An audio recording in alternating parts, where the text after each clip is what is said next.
Welcome, everybody. My name is Ana Rodriguez. I am a senior at Taunton High School in Taunton, Massachusetts, and I'm also an oboe student here at CMCB. If this is your first session that you've joined us for Young Composers Festivals, let me be the first to welcome you here. I believe this is our 18th annual Young Composers Festival, and I'm just personally so excited. I'm sure a lot of you are. So this panel that we're going to be presenting now, I'll be moderating. It's called The Music of Social Change, and it's about how we as artists can channel activism into art. We're going to do some introductions, and you're going to get to hear about our panelists, which is so awesome. All right, so our first panelist that we're going to introduce today is Lacolian Washington. Hello, Lacolian. He is the executive director here at the Community Music Center Boston, and he's also a really awesome bassoonist. Now, before we start, Lacolian, do you have anything you want to mention about this piece to preface it in any way? This is a live recording from a recital that I did maybe about 4 or 5 years ago, right before I came here to CMCB. And it was, this is the third movement of a 4-movement work by a Black composer named Adolphus Hailstork. I've actually had a chance to meet him. He lives in Virginia. When I talked to Anna, she mentioned that there are composers that are alive that we can actually talk to right now. And so I thought that maybe having a work by a living composer, but also a Black composer, as we're talking about amplifying certain types of voices that are marginalized, I thought that would make some sense to do that here. So this is from a recording from a few years ago. Awesome, thank you.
Awesome. I personally really love that piece of music. I just love the bassoon also, but it's cool to hear some music, like LaQuillian mentioned, by a living composer. So thank you for sharing that. We also have another awesome panelist here named Lovely Hoffman. Lovely is an award-winning, singer, musical theater performer, and educator. And I'm so happy that she's joining us today. Lovely, if you want to preface, we have a work sample from Lovely with one of her songs that she has recorded called My Black is Beautiful. If you want to talk about that a little bit while I get it up on the screen share. First of all, good morning to everyone. So happy to be here. I love talking about art and social change and social justice. It just gives me, I don't know, it's just so fulfilling for me. So this piece you're going to see is a piece that I wrote 3 years ago, I think 3 or 4 years ago. And I featured my students in the music video. So 4 of my students were in the music, not 4, 12 of my students were in the music video. They're 7th and 8th grade young ladies. And I recorded the video at a school that I used to work at. I no longer work at this school, but my work still continues with working with young people. So here it is. My Black is Beautiful.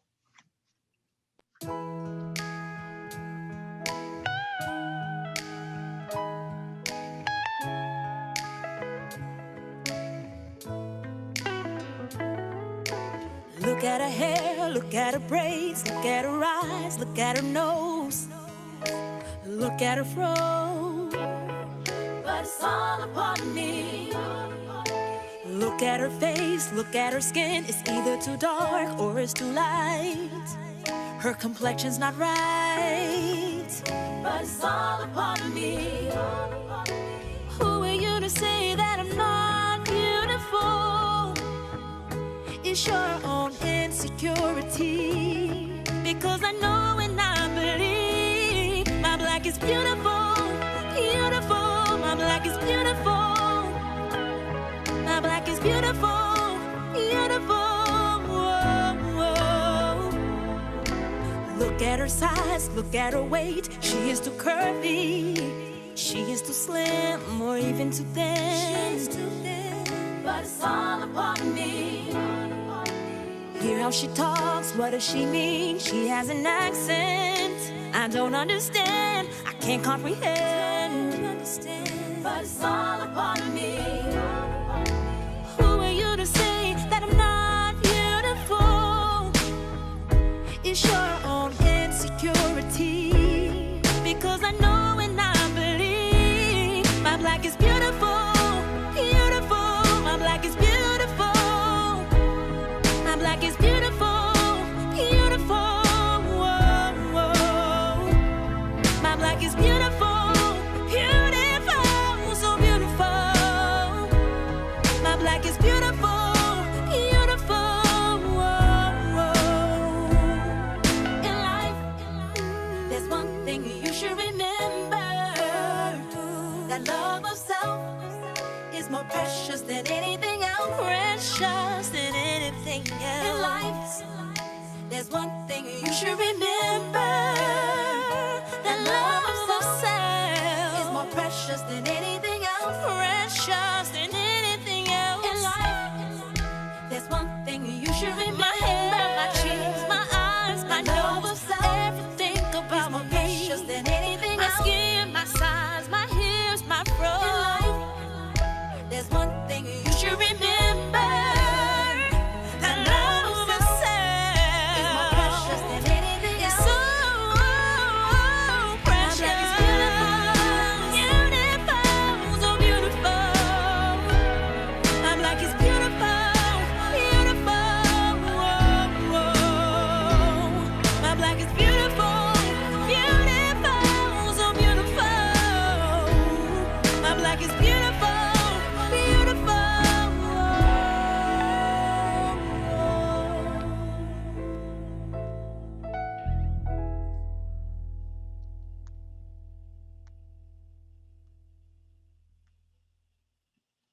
Yeah, so personally, I don't know how you could not smile while watching that video. Lovely has a lot of other music besides that one song, and if you're interested, we can definitely share more of that with you at the end of the video. So thank you for that, Lovely. We have one final panelist to introduce, last but not least type of situation. Sha Pong Lu is here. She is a violinist, an erhu player, and a composer, and also just an all around super cool, amazing person. So, Xiaopeng, do you want to introduce yourself while I bring up, oh, and also introduce your work sample that we'll be sharing? Thank you, Anna, and just thank you so much to Lacolian and Lovely for those super inspiring, beautiful performances. It's an honor to be, with you all today. And the video that we're going to see is from the third year of an ongoing community building project called Code Listen, which began when I was artist in residence with the city of Boston back in 2016. And it's a collaboration between members of the Boston Police Department who are musicians, mothers who have lost their children to homicide, and teen artists working together. We've been building relationships over these last 5 years. So what you're going to see is an excerpt from kind of where we reached after 3 years of getting to know each other, building relationships, and really the idea of trying to create space to hear each other, both through music and through words, people's personal stories, people's personal poetry. So you'll also see young dancers from the Boston Arts Academy who are supporting a memorial in honor of loved ones lost to homicide at the Gardner Museum. And you'll hear members of the ensemble sharing their personal stories and poetry, including one of our members, Carla Sheffield, a mom whose son was actually very tragically murdered by Boston police, and she had done a lot of her own healing work to be willing to join the group and to build relationships with other Boston police officers that she now considers very close to her, and we really feel as a family together. So these are precious people to me. I saw Lovely smiling watching that video, seeing her beloved students, and I feel the same way about when I get to watch my Code Listen collaborators. They're very special people to me. So thank you for watching. Awesome. Thank you for that introduction. All right.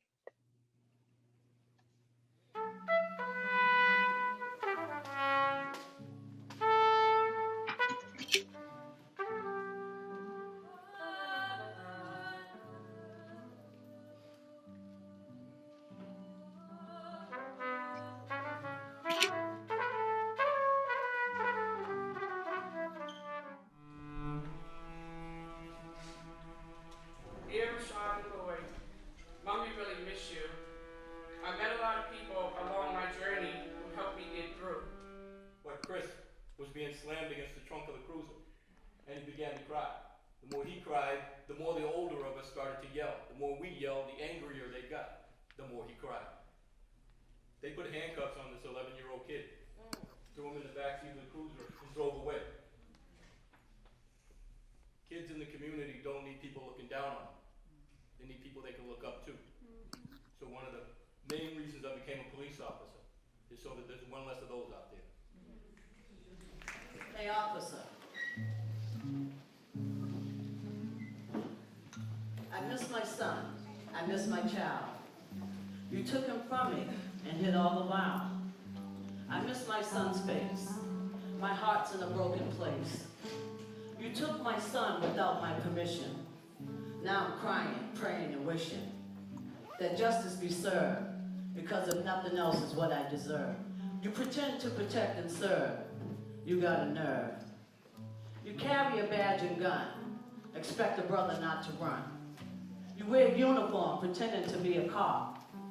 When he asks you not to, you raise your gun and shot. This is a secured area right now, and we're not allowing anyone through. Man, you cannot walk through the yellow tape. That's your brother? I am so sorry. And if I could let you see him, trust me, I would, but I can't.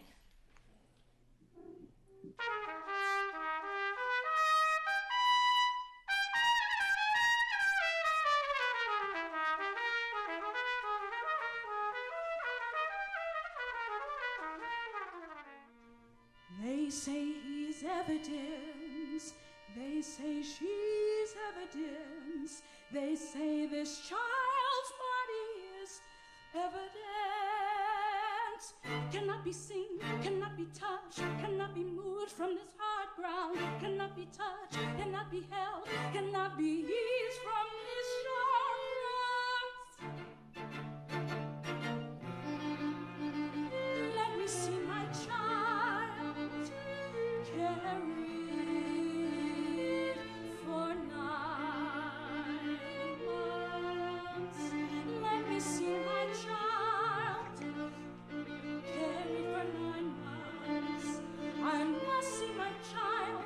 He's my flesh, we were once one. My name is Carrie. I'm one of the teen artists here at Code Listen. And right now we're gonna break out into a little interactive, just shake up things a little bit. I want to invite you to turn to your neighbor and talk to them about what brought you here. Remember, somebody that you don't know, and don't forget to introduce yourself. Go ahead.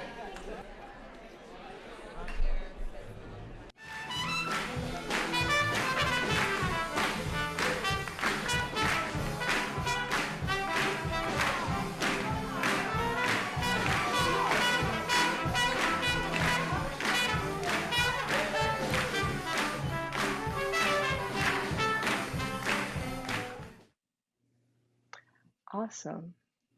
So that was a little bit of a preview of each of our panelists' work. I hope that I've already seen these before these presentations, but when I watch these videos over and over again, it really, it makes me happy. And I think that with all that sort of background, all of us can understand a little bit better what's going on with this panel today. So with that, I think we're going to begin our discussion. Our panelists, I'm going to propose a series of questions, and they'll be open to all of our panelists to answer.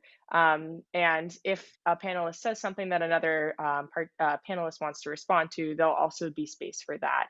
And again, I want to remind all of our participants here that if something that one of the people on our panel says and it resonates with you, please feel free to put it in the chat. And if you have questions, you can also put them in the chat as well. All right, so my first question, Lacolian, we met before this panel and we were talking, and you mentioned that we had this really awesome discussion about how it takes more than one person to start any sort of social movement, right? And movement for change. I'm wondering if each of our panelists could elaborate briefly about what role they think that their work has in, advancing some sort of social movement. So Lovely, if you'd like to start, and then we can sort of go round robin.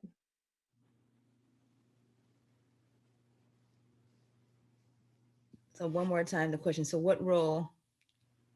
Yeah, what role do you feel like the work that you do has in making the world a better place is the SparkNotes version of the question. Okay. What role do I think my work has? Well, I think that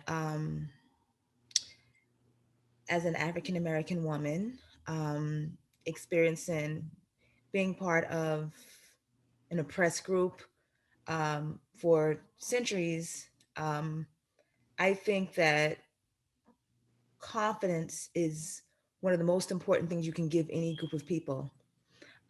Marcus Garvey, when he did his movement in the 1920s, one of the things that he said is, with confidence, you have won before you have even started. So I think it's important that anything that you want to achieve in life, anything we want to achieve as a people, thinking about my students, anything they want to achieve in life, I always approach education through that lens. If I can make my students feel good about themselves, if I can make them feel proud about who they are by teaching them their history and teaching them to learn from history, then they really feel empowered and that they can do anything. Many of the young ladies you've even seen in the video, they have evolved so much from even after even shooting that music video, filming that music video. We had the opportunity to travel with one of the young ladies. I had the opportunity to travel to California because Dove, the soap and the brand that we see at CBS, they actually invited myself and one of my students out for a self-esteem conference, and we met SZA and a lot of other celebrities. All the girls had the opportunity to present their work at the African American Film Festival in Harlem, New York City. They were able to talk about their experiences, and there was such this change and this growth that they all had because they, when I wrote the song, I had the young ladies come to school and we talked about the topic and how the song resonated with them. And every time they spoke and we discussed the significance of the topic and that work and how it impacted their lives, I could see a shift in them and their confidence. And many of them are actually seniors in high school now because it was shot like 4 years ago. It was filmed 4 years ago. But I just think confidence is the most important thing you can give to any group of people. So in my mind, I think that is my role, is to make people feel good about themselves and understand the importance of who they are and the beauty of who they are. Wow, that was really beautiful. Xiaopeng, do you have anything specific about your work or to add? Well, it's like, I like how you started this question, or referring to this idea that it takes more than one person. And I think that's really evident in, anything we look at that has made an impact, that it takes, community effort. And I think with Code Listen, the first impact has been within the ensemble. And that is definitely, even though, it was a lot of legwork as the main organizer to get people in a room together and to find the room and to make sure we met enough times, that was sort of my role, was to get folks in a room together and to try to facilitate a welcoming space that was safe for everybody and respectful for everybody. But beyond that, it was like who chose to came. It was all voluntary, and it was really about all the individuals that represented certain experiences or certain professions, but actually they're individuals who are full, complete human beings with their life experiences, with their things that they love and the things that have been hard in their lives, the challenges, and their willingness to come and like spend time in a room with folks from very different life experiences, even folks who might seem to be like kind of opposed in some ways. A lot of times people who've gone through the tragedy of a homicide experience in their family have had very mixed or very negative experiences with police. And we all know that there's huge problems with our policing in general, especially as it affects communities of color. So for folks to choose, and in Code Listen, a lot of the cops are people of color. We only had one white police officer in the group. But I think it's really about the people coming together, and then what that created was sort of something for other folks to see and experience and be like, okay, there's relationships that are possible, like when you get down to a very intimate human level. And that's not the only level that we need to make change at. In fact, there's obviously very big structural changes that need to happen, but I think it's been impactful in reminding people that there's a human connection between, and if we can hold on to that and hold on to a sense of compassion for people's experiences, that might also help us make the bigger changes that are needed. Wow, yeah, thank you. Lacoline, do you have anything you want to mention?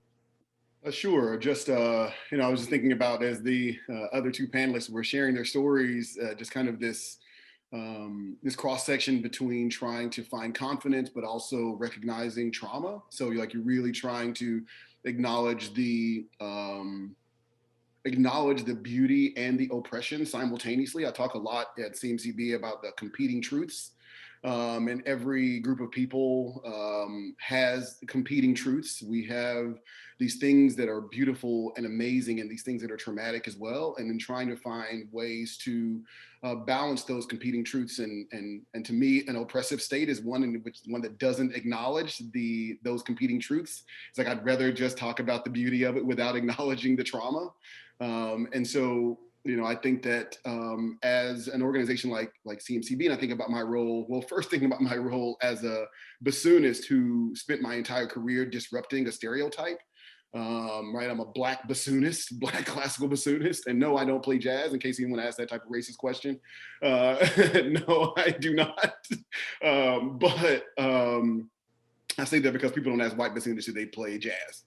They only ask Black bassoonists if they play jazz. But what I would say, I've spent my entire performance career breaking down stereotypes. First, just my existence being resistance, and then thinking about the repertoire that I was performing. I started to perform at the latter half of my career, really started performing more works by Black composers so that people could see that, that Black people can do everything. And there aren't things that Black people can't do. So when you don't see Black people doing something, it's probably because there's been some barrier put up against them to not allow them to be amplified as doing that thing. Not they don't do it, they're just not amplified as doing that thing. And then now as a leader, and I've been thinking about this ever since you and I spoke. I mean, you really just had my mind just spinning. And to be honest, your involvement is like a dream come true for me as I think about the future. And I told you this when we spoke, but now moving into a space where we can start to realize that all of these folks who we just don't listen to, they have these beautiful things to offer. And how do we start to create, just a culture in which that's just assumed? And so, this amazing student who's here leading this panel, she's brilliant, and we all can hear that and we can see it in what she's done. She's the type of person that most educational institutions think is an empty vessel that we must pour our brilliance into. If we can, the conservatory training taught us that way, or as a musician, that's how I was trained, that I didn't have anything, but my master teacher would teach me everything. And I didn't have anything to offer them. And so creating a culture and a space and an organization in which we recognize that someone like you has so much to offer, and someone like a 5-year-old kid in an early childhood class has a lot to offer us. We have probably more to learn from them than we have to teach. And so for me, when I think about bringing people together and saying it takes a village, my village includes all of them. It includes all of the people who are impacted by the work, just as much as it relates to those who are in many ways designing some of that work. And so, to be honest, this moment is why I was so excited when Michael asked me, because this is a big moment for me, for us to be able to say, we think you got this, we trust you, you do you, so we can learn from you. And I can tell you, I learned a lot just from talking. I get interviews all the time. I'm on panels all the time. I probably learned more in the last 20 minutes of this panel than I've learned in many of the other ones I've been. And I'm positive that I learned more about being a leader by meeting with you 2 days ago than I've learned from leaders all over the world. And I knew that would happen. And so really trying to create structures in which voices like yours can be amplified and it becomes part of the system, not just a one-off tokenistic thing. Yeah, wow. Thank you for saying that.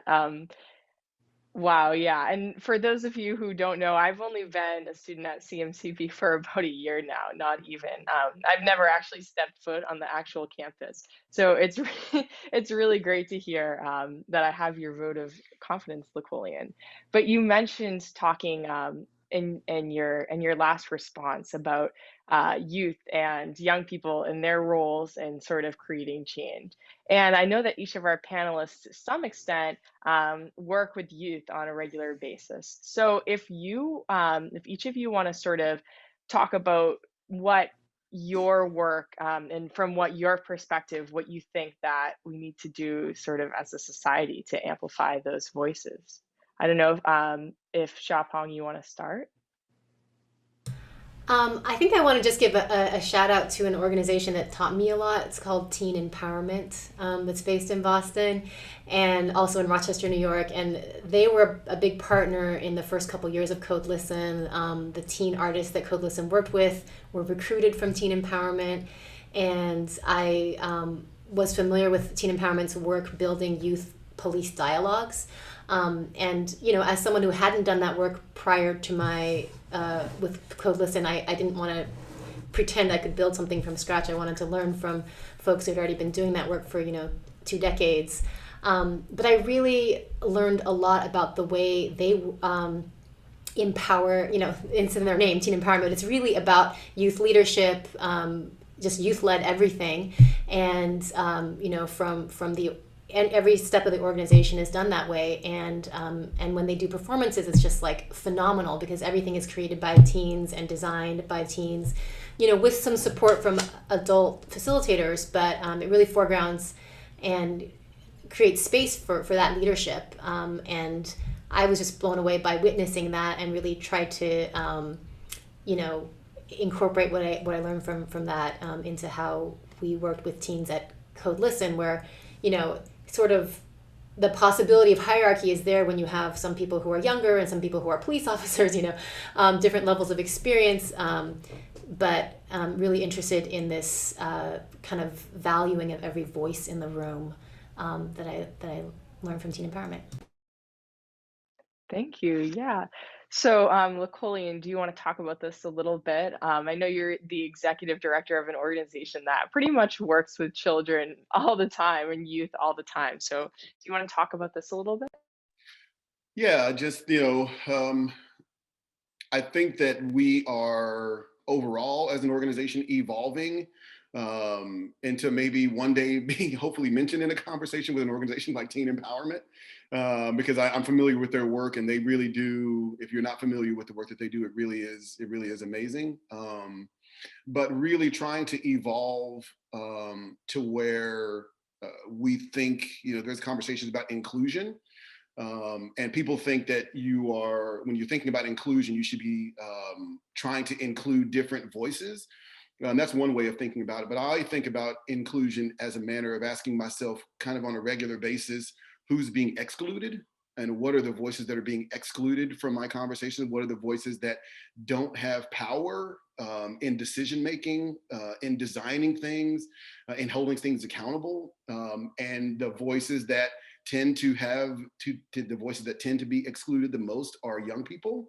And so really thinking about organizationally, how do we activate young people's voices? We were just having a conversation at a board meeting. I'm hoping to someday be able to have more young people's voices in our governance, so they can really be, to quote Hamilton, in the room where it happens. I really want to try to really create a different structure, but that is a thing that requires, in many spaces, a cultural shift. And because most people, they don't trust young people. I know that, and I was in the same boat. I was a college professor for a long time. I taught bassoon at the University of Missouri, University of Memphis, and I used to tell my students, when they would say things to me, I'd be like, listen, I'm the only person in this room that knows how to get a job on the bassoon. So what I say goes, right? It's like super oppressive way of being a teacher. I was their oppressor during that time. But I think about it now, and as I have learned and evolved past that, trying to think about ways in which, now that I've gone through the evolution myself, I'm excited about creating a space in which this organization can go on that evolutionary journey as well, to become a space that really recognizes student voices. Morgan, our chief programming officer, who I've worked with for several years, even before we were here, that's something that's really important to her. And that's one of the reasons that she's here, is because that's something that the organization might have as a blind spot, but it's not a blind spot of hers. And so it really helps to think about that. So as I think about youth voice, it's really how do we create, not empower youth voices because they're already powerful. How do we just create opportunities for them to amplify their power? And that's really the thing. So it's not this kind of saviorist, let's give them some power. It's like, have you ever talked to a young person? They're fine, right? They have plenty of power, but how do we amplify their power in the spaces where we are? And that's the real journey that I think that organizations, institutions, and individuals should go on. Yeah, and I think when you're talking about music, music education is something that a lot of students go through, you know what I mean? Even if you're talking about just a public school system that has a band program or a general music education program. I think it's a very powerful sort of vehicle to, not, like you said, not empower the voices because they are already powerful, but amplify them. All right. Now, Lovely, you are an educator, probably the hero of the entire century and particularly the year 2020. So yeah, I think everybody in this room right now appreciates you, and I hope that we'll be able to show some major love for Lovely in the chat. But if you would like to talk a little bit about this, as frankly, probably the expert in the room. Well, I wouldn't say all that, but thank you. I'm sure we have a lot of experts, we have a lot of parents here. But I love what Nicole was saying earlier about the idea of young people being like an empty vessel and that we need to kind of like fill them up with information. And it reminded me of another educator who I followed, PhD. His name is Naeem Akbar, and he wrote a book called Know Thyself. And one of the things he said was, if we look at the roots of education and what it means, education actually, the roots of the word is educare. I don't speak Latin, but basically the premise is that education at its roots means to bring out, the process of bringing out. So that means that it's already in our students. Most of everything that our students need to learn is already in them. I mean, our students come from people who have done amazing and wonderful things. I really believe that, inherently we have everything we need to, flourish and be amazing.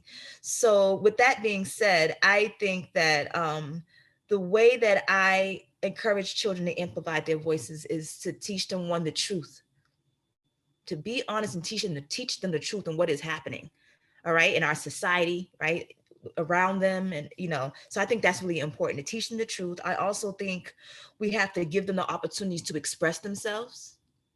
I think that's important. And I also think, as Lacolian also said, we have to give them opportunities to lead. And when we do that, we'll see. I think that's like where education is. I actually just had the opportunity to write a piece for the Massachusetts Music Education Journal. It will be released in March. But one of the things I talked about is this approach to holistic education, which has always been the case in most societies. Most traditional societies, we don't compartmentalize things, right? They don't compartmentalize things the way we do in America. Everything is the same. Science, math, music, art, is all the same, right? So my thing is that we got to approach education, I think, for our children from a holistic perspective. And when we do that, then we'll see students begin to lead on their own, because leaders are not, in our society, it's like, you're a leader, you're a leader, you're a leader. No, you don't. Leaders are not created. Leaders kind of rise on their own, but we have to give them opportunities to rise on their own. Well, I was not exaggerating when I said you're the expert. Thank you for that wonderful insight, Lovely. Yeah. So now that we've sort of talked about youth and, the amazing power of a young person, I'm curious to hear, all of you have sort of talked about your backgrounds and projects that you've done, and all of you have done, taken throughout your careers, huge undertakings in these projects to bring people together. I'm curious if you have any sort of insight. Maybe there's a time where your music or your project or something wasn't really wanted in a space. It wasn't really welcome. I know that there are a lot of people on this call who are in some way involved in music education, and I think we'd all really love to hear your insight about sort of what happens when someone doesn't want to hear your message about social change through the vessel of music. Lacolian, do you want to start? Sure. I knew you asked some doozies. You were doing this when we talked 2 days ago. That's and that's a doozy of a question. Lord have mercy. Okay. So yes, I think many times I've experienced it. Oh, I have a great story actually. So when I was at the University of Memphis, I was going through the tenure process. And at the end of the tenure process, you put together this whole dossier of things and you send these recordings. You have to send them around to external reviewers. And so they go all around the country to people who maybe you don't know, but their responsibility is to look at your dossier and say, we believe that this person can join the ranks of tenured professors in America. And it kind of goes everywhere. And so my dossier goes out, and When it comes back, I end up getting tenure. But as I'm going through my file, I look and there is a response from one of my colleagues from another institution in the country that will, of course, remain nameless. And what that person wrote, at the time, I recorded a CD of music for bassoon by Black composers. And that was my tenure project. I recorded the CD and I wrote an article about it as a companion to the CD. Was instead of writing liner notes, I submitted an article in the Double Reed Journal, which if you ever want to know more about bassoons, check out the Double Reed Society's Double Reed Journal. It's great. It's called the Double Reed. But anyway,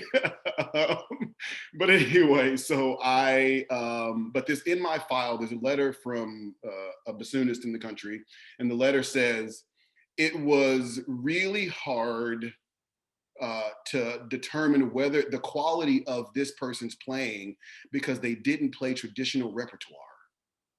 And because this person wasn't playing traditional repertoire, I can comment on the success that this person has had, but I can't comment as much on their ability to play the bassoon because he's not playing traditional repertoire. And so I would recommend in future, if this person wants to go for full professor, that the next time this person play traditional repertoire. And of course I can see everybody nodding. Yeah, I felt like child please also, right? Like that's how I felt in the moment. And so what that did for me though, was it really made me more committed to helping the field redefine what's traditional repertoire. And so rather than playing less of that, I started trying to do more of it, playing more of this music that people didn't know, trying to amplify all of this great repertoire that now here I am, it's 2021, everyone's reached out to me like, hey, Colleen, we'd love to hear more about that CD that you made 15 years ago about music with Black composers. Because now everybody's acknowledging that Black people exist. But that was something that back then, even in 2006, I guess, I said, I knew that like for my future, I'm going to try to find ways to amplify voices so that someone like this in a position of power who can determine someone's future will have their lenses reframed to be able to recognize that there's not only 9 pieces that have been written for the bassoon, but that there is an entire library of music that's been written for bassoon, and crazy, some of it's been written by non-white men, right? And so that became really a journey of mine based on something that could have been framed as a potential failure. Wow, I love how you started off by saying that question was a doozy and then had just the perfect story for the occasion. Thank you for that. Shapong, do you want to continue with your sort of perspective? Sure. I think one experience that came to mind, as a Chinese American, I've been in Boston for about a dozen years when I started Code Listen. But I was not someone who had experienced homicide in my family, and I am not someone who had close people who were in the police anywhere. So I was very much an outsider to the communities that I was reaching out to when I started Code Listen, and I definitely encountered some resistance for understandable reasons. There was a pastor in Boston who was doing a lot of work against youth violence, who invited me to come to one of his meetings, and he kind of, just grilled me, like, I think I made the mistake of using a popular artsy term at the time, prototyping. It's this project, it's prototyping ways that music can support healing and dialogue, and that really, that was really a triggering word to use with this person, because he immediately came back and he said, well, people have been experimenting on the Black community for generations, and basically, what do you think you're doing, and what right do you have to kind of reach out to this community? So that was, those were uncomfortable interactions, and at the same time, it was very clear that it's based in reality of the experience of this person and this community that he's, a part of and working for. And, a couple experiences like that. I would say generally I was fortunate that I found people who were open to me as an outsider. That takes a lot of not everyone's able to do that, and people took risks when they extended themselves towards me as someone they didn't know before Code Listen started.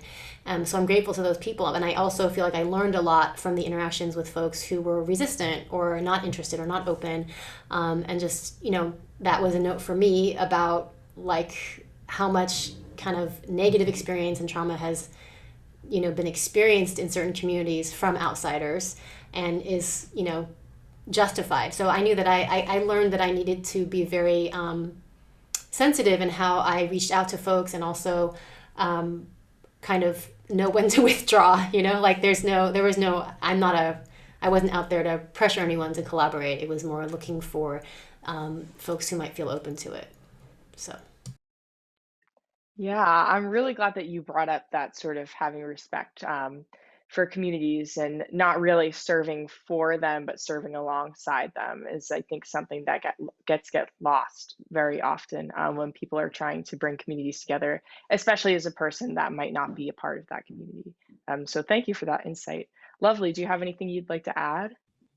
Yeah, I would like to add. So when I look at like this idea of rejection, I look at it like in different perspectives. So I like what Lacoling was saying in terms of like sometimes it can be more overt, like it's based on like misconceptions and just basically ignorance, to be quite frank. But I also look at rejection as like lack of opportunity and not giving people opportunities to be able to express their work. So for me, I haven't had anyone like overtly say, like, at least to my face, maybe online in some of the comment sections of my work, they've said things, but like, I think when it comes to opportunities and work that I've wanted to present, or plays that I've written, and people not taking that chance or want to take that chance because of I'm a woman, because for their own reasons, that's the way I've seen, that's the way rejection has played out for me. And for me, in order to like combat that and to not allow that to like deter me from doing the things I want to do, I believe in the philosophy of Kujichagulia, which is self-determination, right? To define ourselves, name for ourselves, speak for ourselves, do for ourselves, which is one of the principles of Kwanzaa, which is a holiday I celebrate. So I've just been creating my own, just doing what I can to create my own opportunities, to write works that represent who I am and to create work that I think is underrepresented when we look in arts in general. So that's one of the ways that I've tried to combat and the ways I've handled not being given opportunities and being rejected. Wow, thank you. Yeah, and you talked about a principle of Kwanzaa. Lovely also has a song about Kwanzaa that I think is pretty fantastic. So yeah, if any of our participants have questions for our panelists, I would really encourage you to put them in the chat. And if you'd like to ask them out loud, again, the session is being recorded, so just be mindful of that. But if you'd like to use the raise your hand function, I just want to make sure that we have time in case anybody does have questions for our panelists, because they're so cool.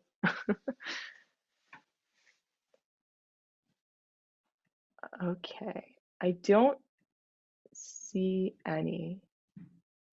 And I don't think, Michael, that there's any in the chat. Oh, Morgan has a question. All right, Morgan, would you like to, oh, for me? Would you like to ask it out loud or put it in the chat? I can ask it out loud. Anna, what I want to know from you is, hearing from the panelists today, what does this inspire you? In what way does this inspire you moving forward in your musical journey from where you stand as someone who's near the end of high school? Yeah, that's a really fantastic question. I So I should again preface this with, a year ago, I didn't know about any of these artists at all. I had no idea who they were. I don't live directly in the Boston community. I'm sort of like kind of adjacent to it. But for a long time, in terms of my own musical career, I've been working really hard. I play the oboe. Oboe is not something that you just kind of do. It's similar with bassoon. You get really into it and it kind of like consumes part of your personality. So I've been investing a lot of time into this thing for a couple years. And like you said, Morgan, I'm kind of at the end of my high school experience now. And as I'm looking towards my future, there's a lot of career paths I'm considering. And honestly, it's been sort of hard to envision how music fits into that path, right? I'm really passionate about social change and making the communities that I'm a part of better. And before I talked to these people, really, I didn't have much of an idea of how that could manifest itself, especially if I decided not to go into like a conservatory setting or something like that and really study performance rigorously, because that's kind of just not really my thing. So talking to, Napoleon had a career switch. He was a classical bassoonist, and then he decided, you know what, I think I'm going to do something a little different. Lovely. I remember talking to her and just being so blown away by the fact that she is a full-time educator and performs in musical theater settings and releases her own music. And then Sha Pong, I mean, like you literally do everything. So to have somebody that does projects that work so intimately with community. And I mean, she talked a lot about Code Listen, but if you're able to go look at your website, there's just the most amazing initiatives that she's launched with people in mind that, you can tell even if you weren't there that they were really unifying.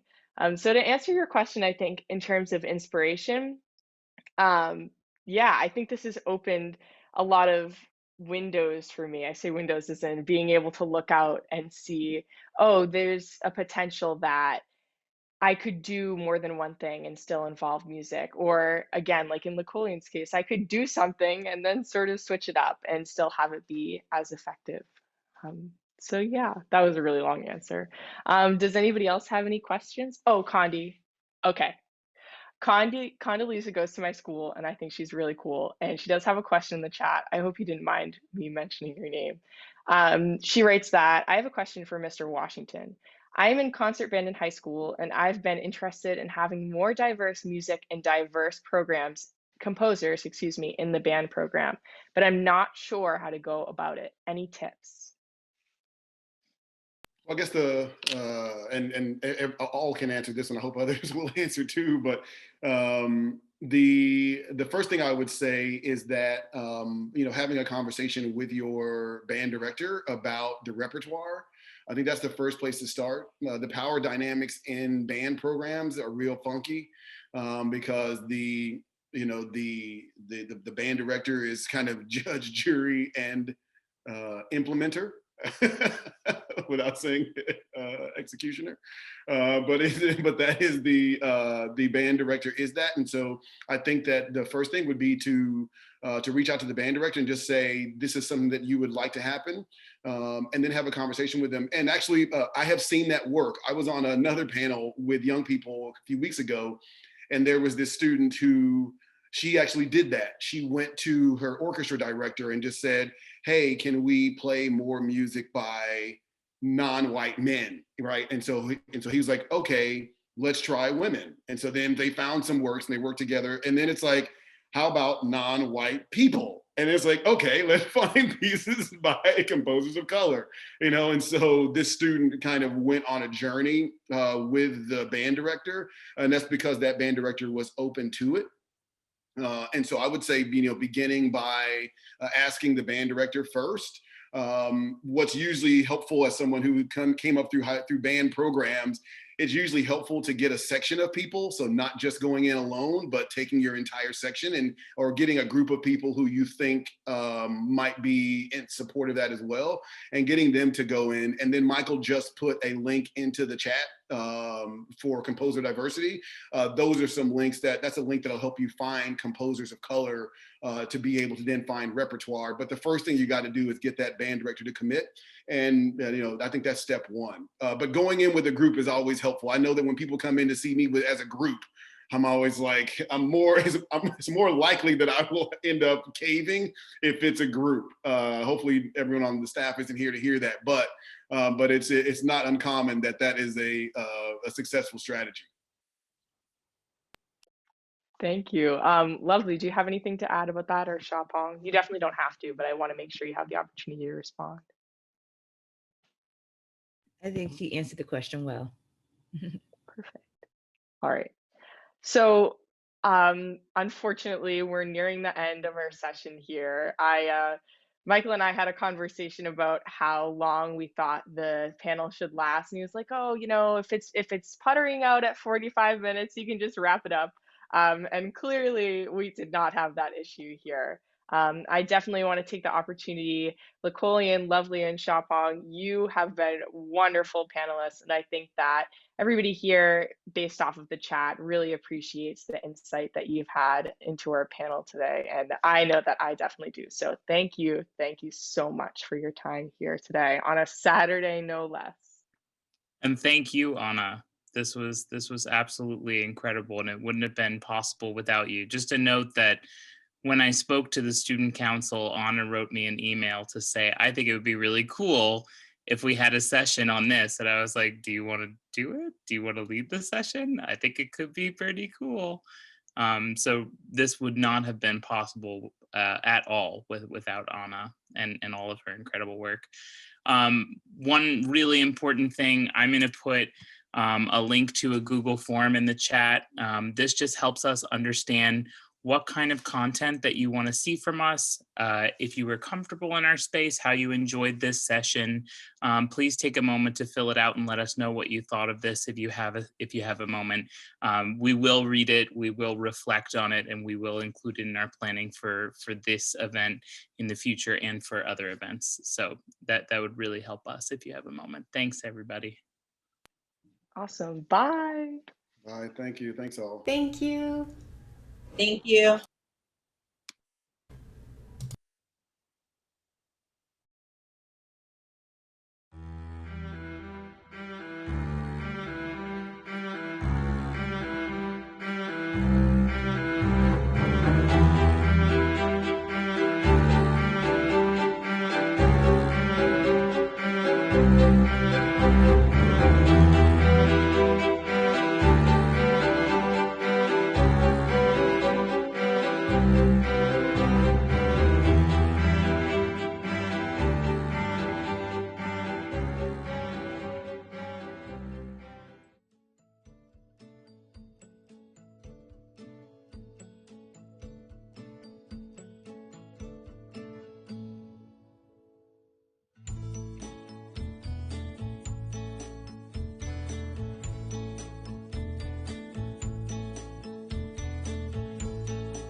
This year, remember that although we are physically distant, we still exist within communities.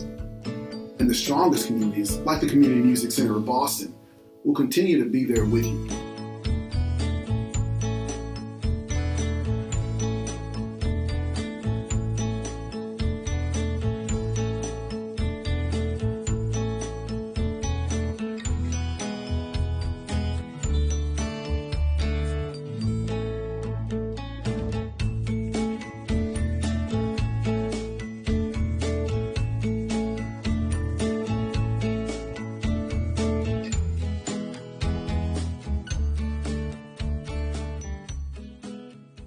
Thank you, make a gift today, and stay safe and healthy.